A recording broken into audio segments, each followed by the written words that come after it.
The real story behind the Odyssey nobody tells you.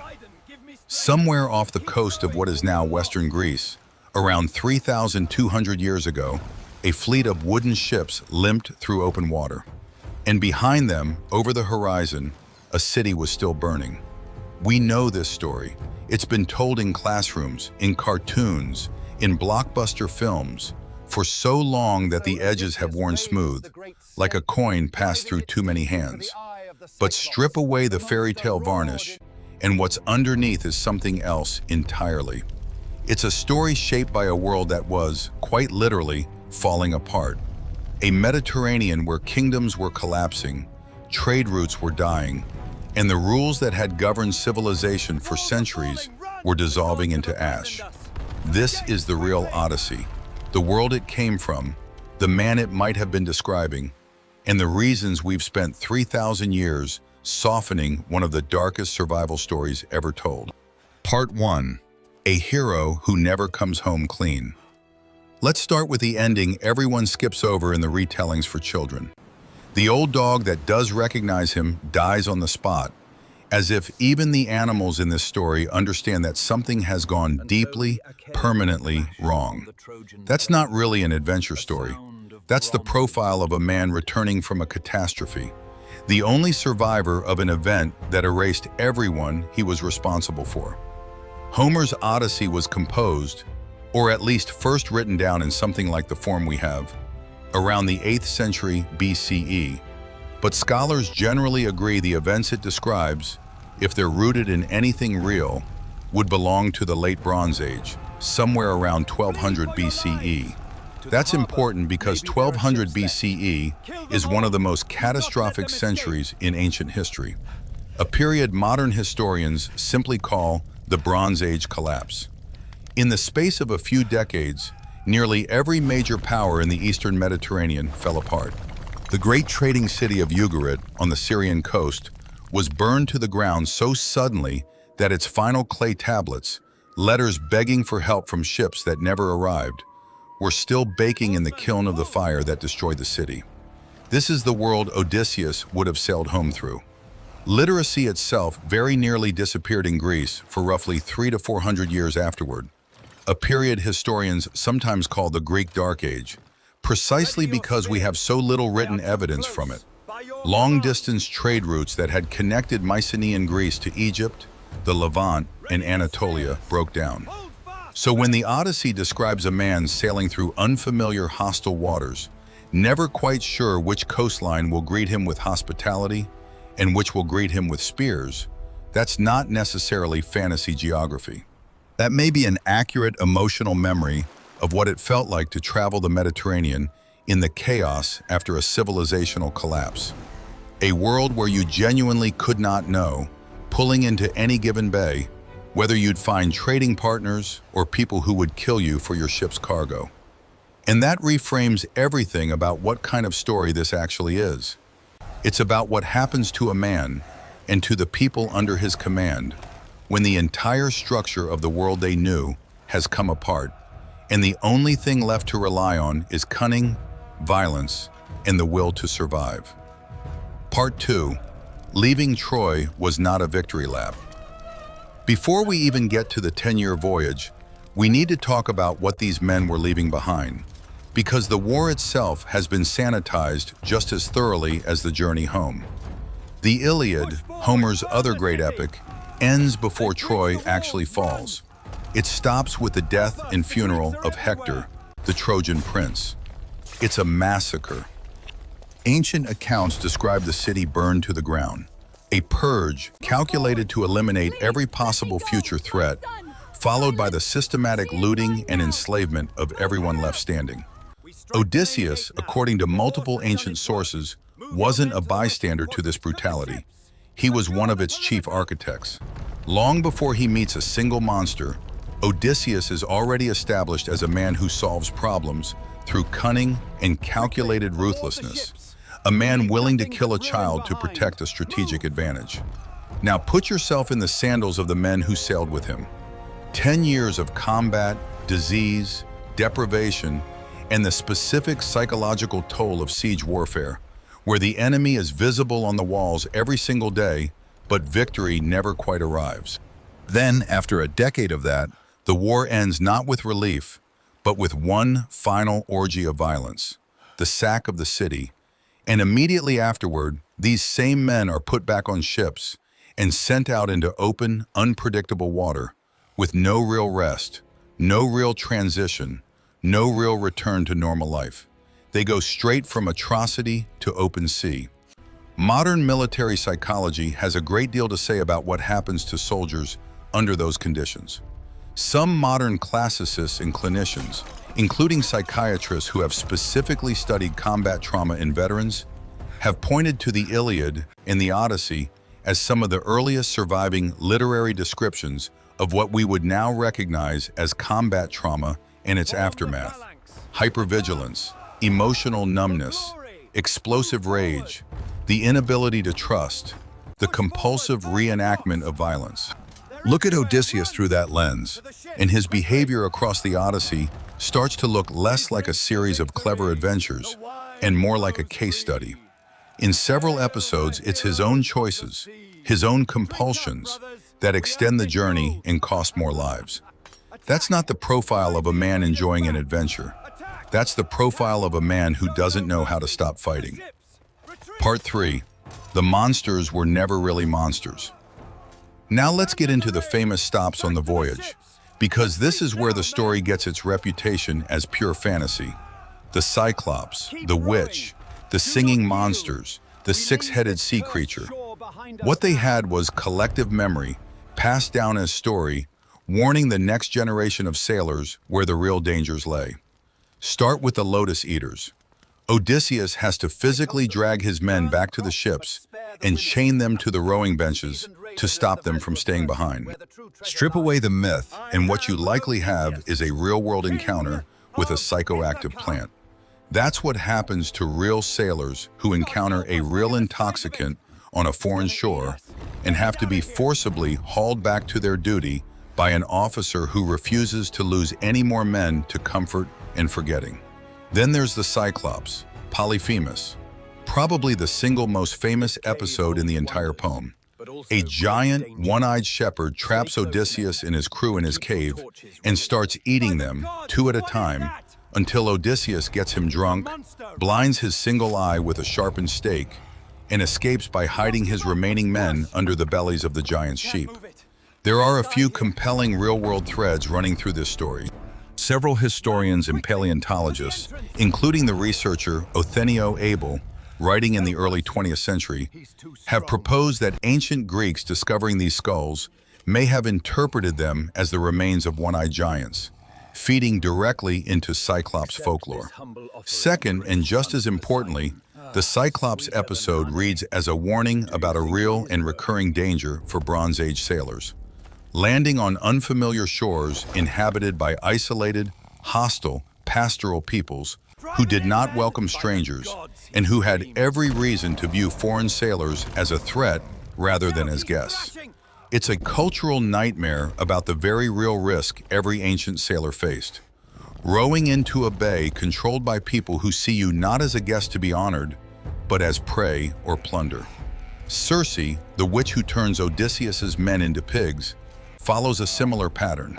A witch who welcomes weary, half-starved sailors with a feast and wine laced with something from her garden, and watches them descend into a stupor so complete they start behaving like animals, rooting and grunting and losing all recognizably human behavior, is a strikingly literal description of what a group of Bronze Age sailors might have actually experienced after being poisoned or drugged by a local ruler or priestess with hostile intentions, or with a very different concept of hospitality than their own.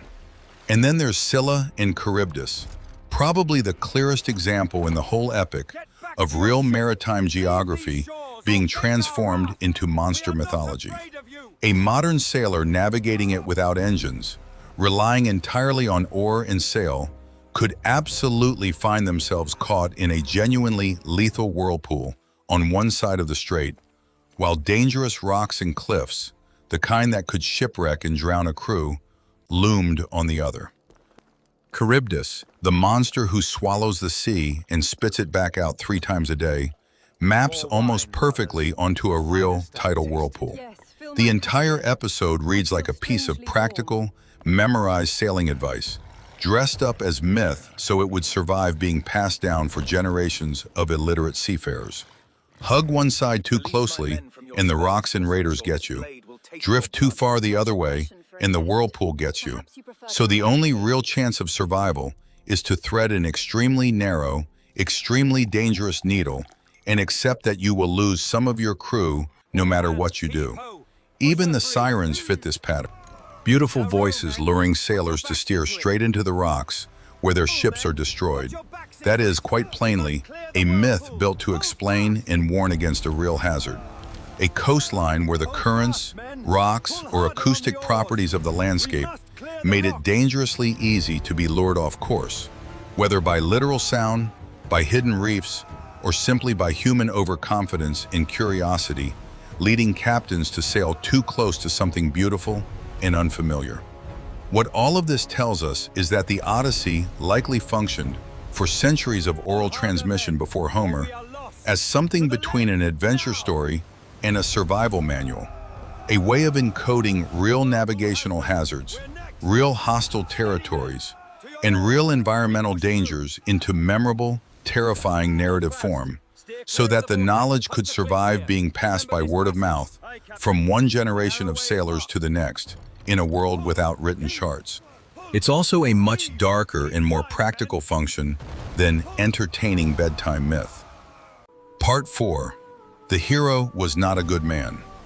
Now let's talk honestly about who Odysseus actually is across this journey, because modern retellings tend to frame him as the clever underdog constantly persevering against unfair cosmic odds.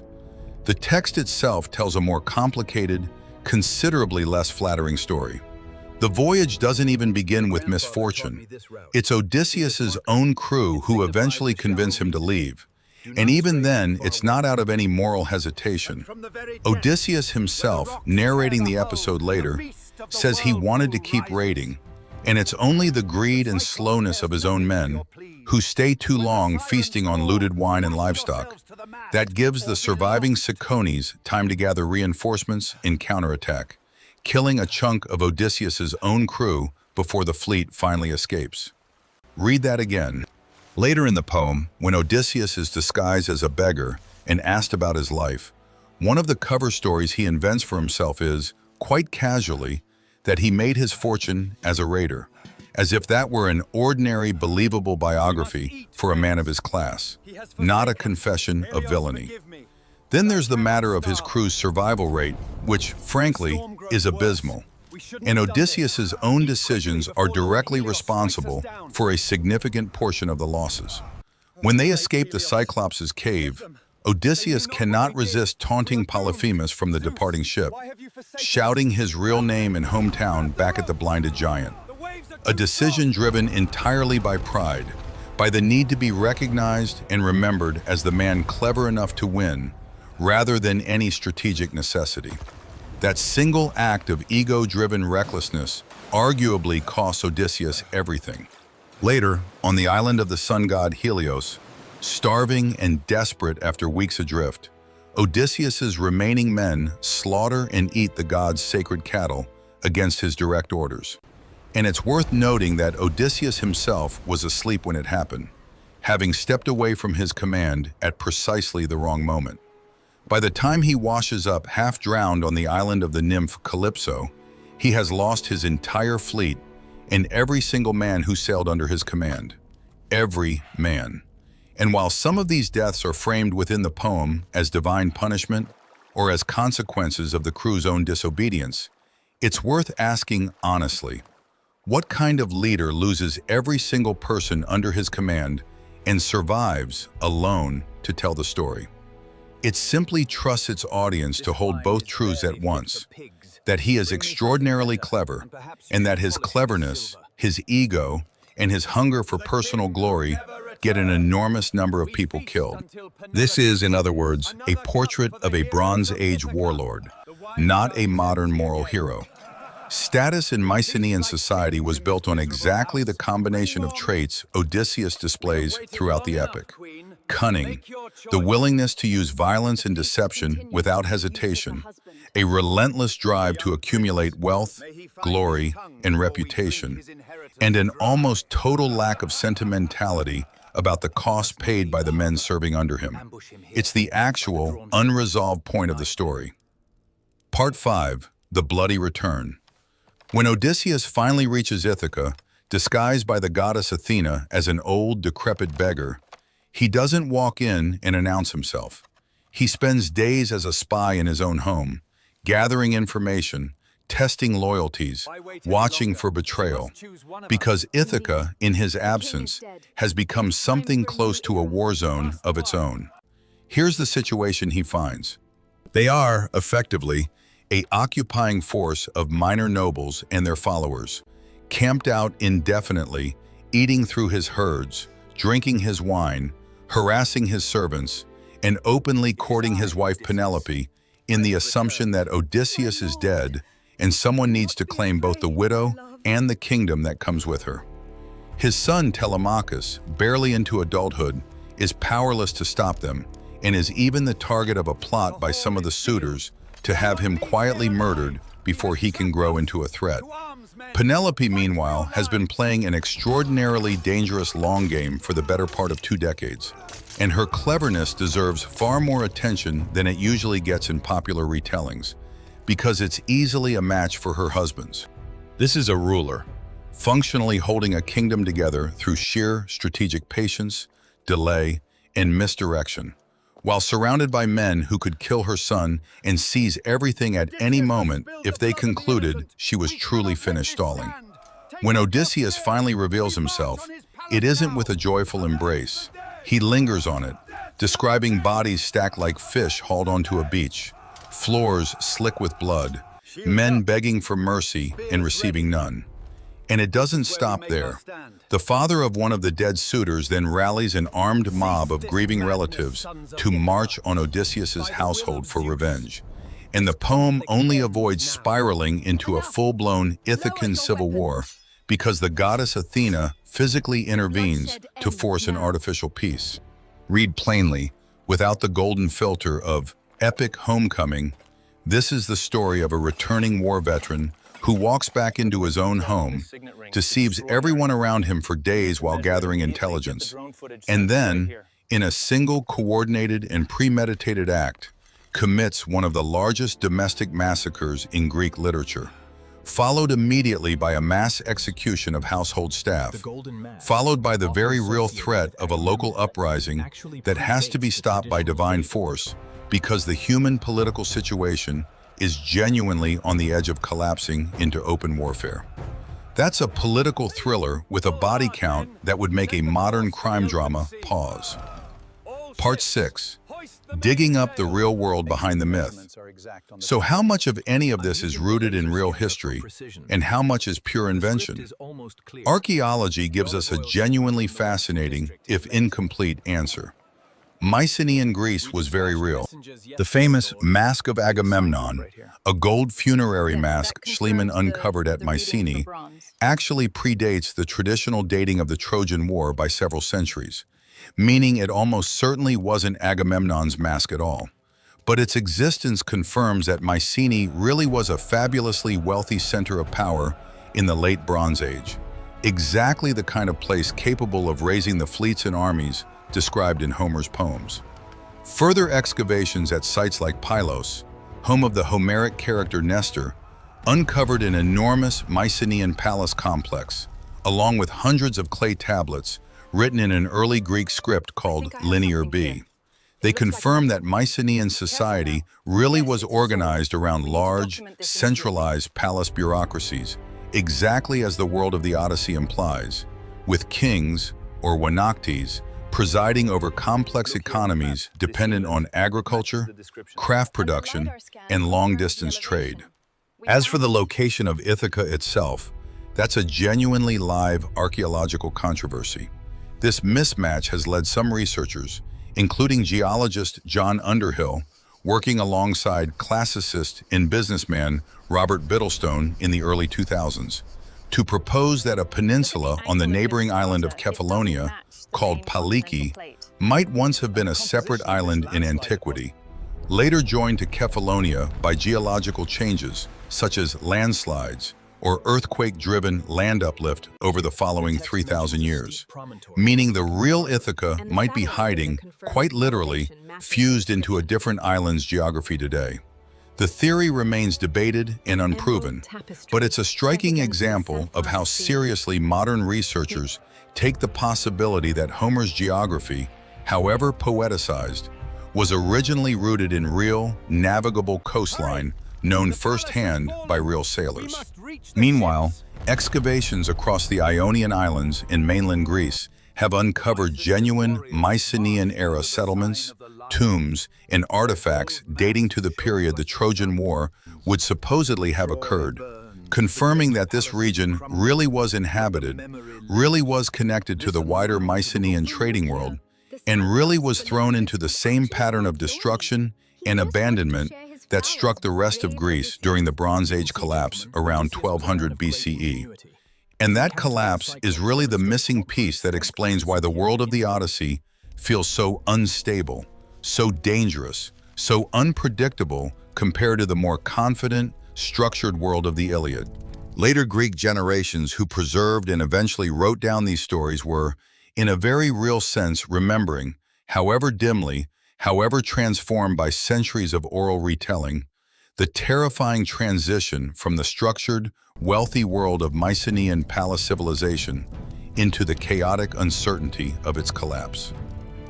Part 7. Why we soften the story.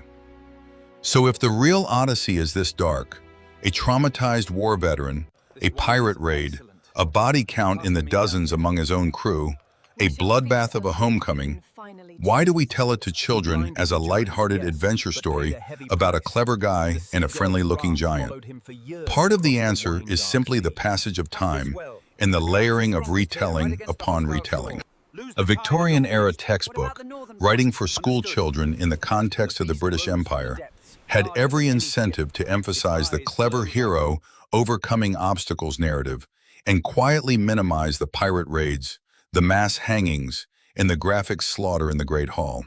But there's a deeper reason too, and it's the reason this story has survived for nearly 3,000 years in the first place. Because underneath the monsters and the gods, it's telling the truth about something that never stops being true.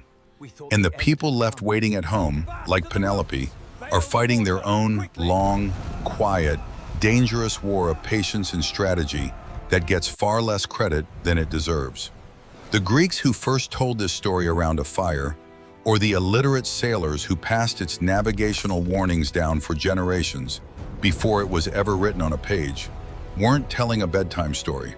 They were telling each other the truth about what the sea could do to a man, what war could do to a soul, and what it really cost to make it home, even when, and maybe especially when, you make it home alone. That's the real Odyssey, a confession disguised as an adventure about what survival actually demands and what it actually takes away.